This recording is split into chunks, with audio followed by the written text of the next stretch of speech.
Let's move on to Carmelo Anthony. He'd been pretty quiet about Phil Jackson's comments that basically accused him of being a ball hog, but he did post a couple cryptic Instagram pictures yesterday. The first post reads, "Ego is the only requirement to destroy any relationship. So be a bigger person, skip the E, and let it go." And then a photo of Muhammad Ali with unfazed. My life summed up in one photo. Stay mellow. Now, a little cryptic, maybe. Not that cryptic. We all maybe knew who he was talking about. But he made it clear today. He said, "I didn't talk to Phil Jackson, so I don't know where he was coming from with those comments. If he wants to talk to me about it, cool. If he doesn't, cool. In my eyes, it's over. I feel like we're playing good basketball and just seem to have a temporary black cloud over our heads." You gotta love it. I love it. I like that. I like that he stepped up and that's when you really gotta love social media because lets you be heard. It gives the players a voice. Right. And a lot of times when you talk to beat writers and writers and things like that, sometimes they take your message and they turn your words around.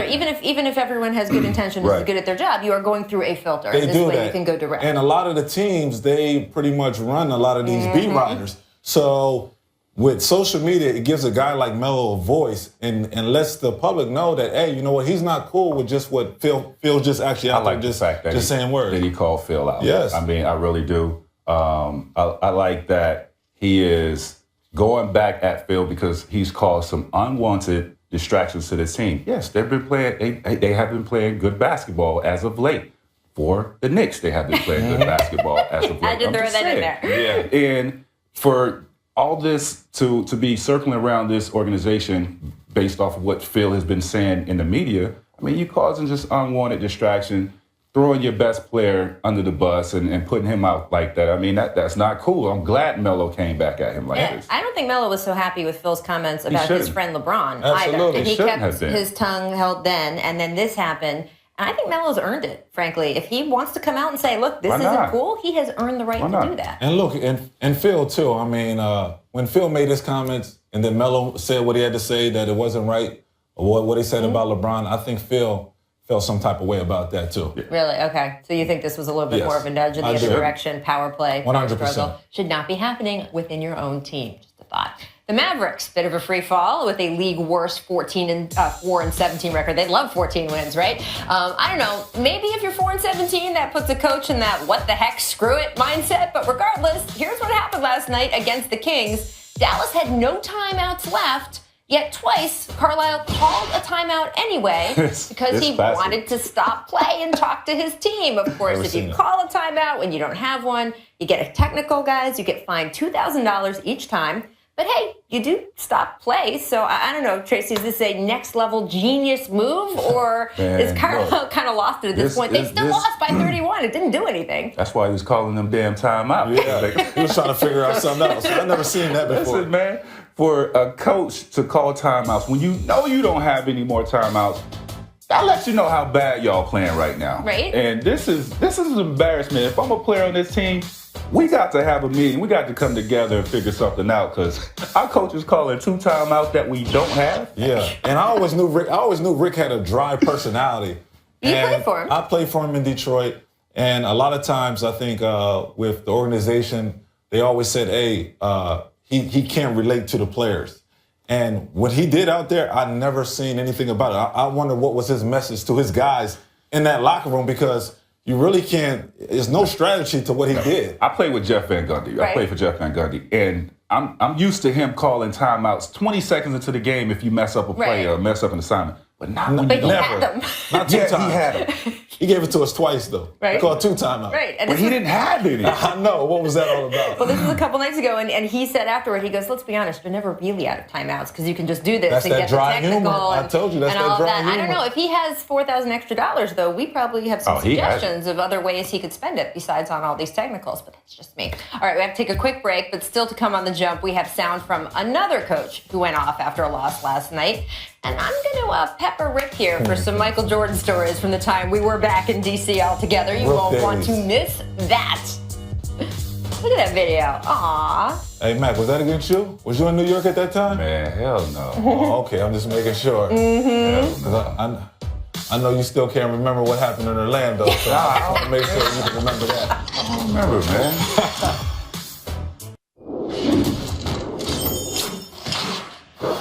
And is he sitting next to? Oh, that's the man. Is that Mark Zuckerberg? I believe so. I don't know. Looks like him. I think I thought it was Jesse Eisenberg, actually, who played Mark in Facebook. He only wishes he was the man. I know, right? And had that bank account. Hey, he got a pretty good bank account though, too, Rick Matt. actually knows who that guy is. Oh, that guy? Absolutely, that's my buddy Matt Prisker right there. His family owned Hyatt hotels. Oh, So he's in the billion dollar conversation. Okay. Yes. Okay. I mean, look, if you're sitting courtside next to Scotty, things But have gone well for you. Very likable guy in To Chicago their too. credit, though, he kind of favored Mark a little bit. Little He did, bit? though. Yeah, a little bit. He did. But he's We in love that Mark. billion dollar Mark, you can boys say club anything too. you want. Tracy McGrady, Rip Hamilton Yes. in the house, and Rip and I go way back. We were actually in D.C. together. He was a rookie with the Wizards. I was a rookie reporter for the Washington Post, and that was also, of course, the time Michael Jordan was with the Wizards. And it's funny, I always thought of you in terms of this. I think you're a kid, you're coming out of college, you realize you're gonna get to play with Michael Jordan, and you think it's gonna be amazing, right? I mean, Michael's gonna take you under his wing, he's gonna share everything he knows, you're gonna go on long walks together, right? Whatever it is. Except Washington MJ people, not a very happy MJ. He was like ornery old man MJ. And Rick, I remember a lot of I know cursing, you do. You pretty were there. much. You seen it. There was like cursing, and then there was more cursing, and then there was like a little more cursing from Michael, and he was not as generous to the younger players in those moments as one might have thought, right? Well, like I tell people, Michael was fun. He had a unique personality. Great to be Great around. to be around. Like when I was on the basketball court at times with him, he would show me the whole medium range game. Like he would dribble 2 times, pull up in the middle of the court and says, "Hey, Rip, get that in your game. That's the hardest play in the game of basketball to guard." Yes, sir. But then there was also another side where it was the talking trash Michael Jordan. And at times, me and a couple of the young guys would come up to him and say, "Hey, Mike, why don't you think about putting us in the brand Jordan collection?" Right. And he'd look at me and say, "Hey, Rip, my sneakers for all-stars."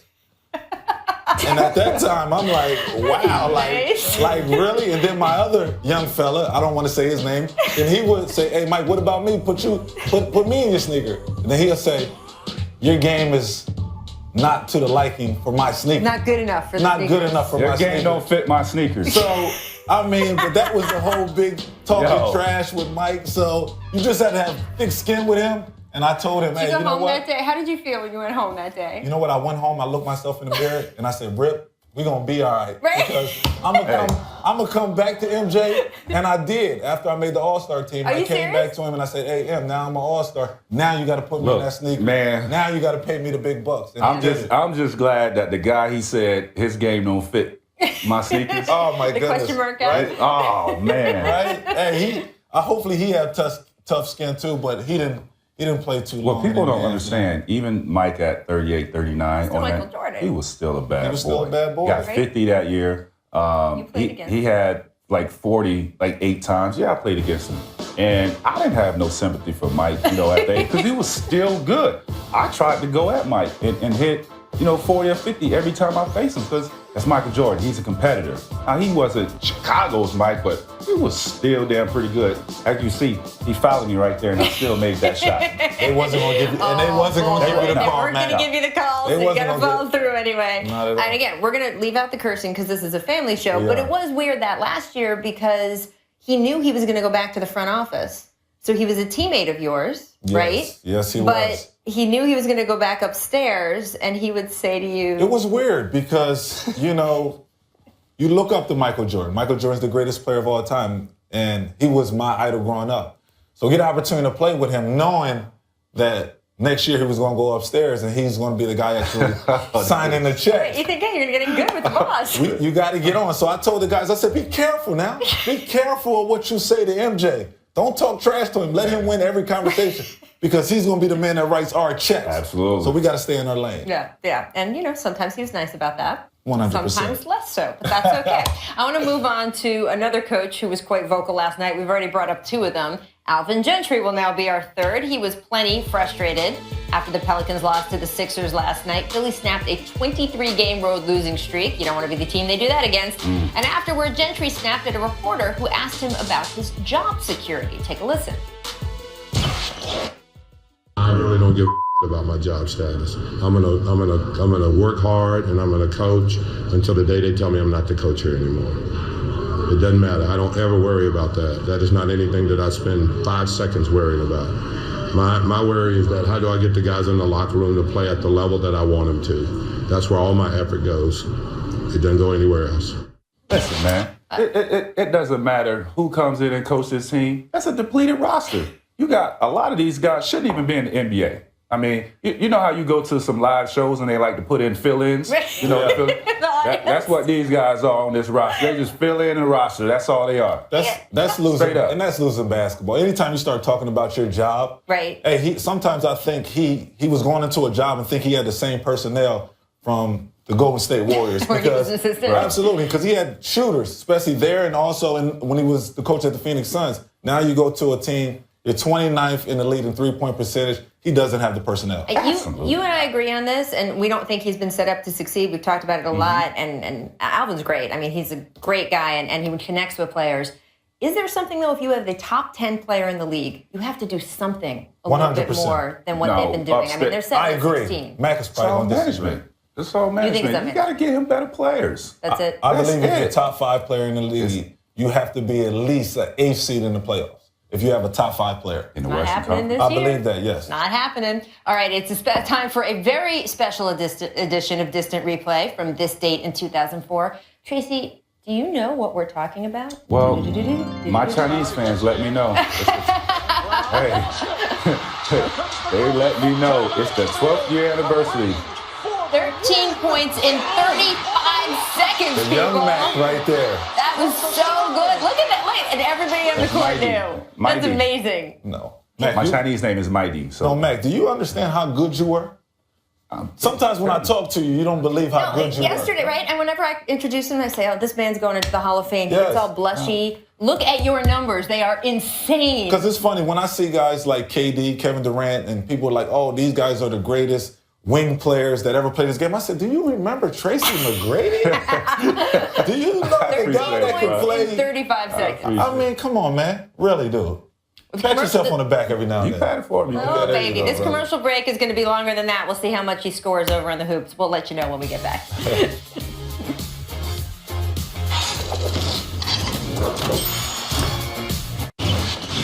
Doubleheader tonight on ESPN. Rockets Thunder, then Lakers Suns. And after the game, stick around for SportsCenter at night with Stan right here in LA. And some very good news to report.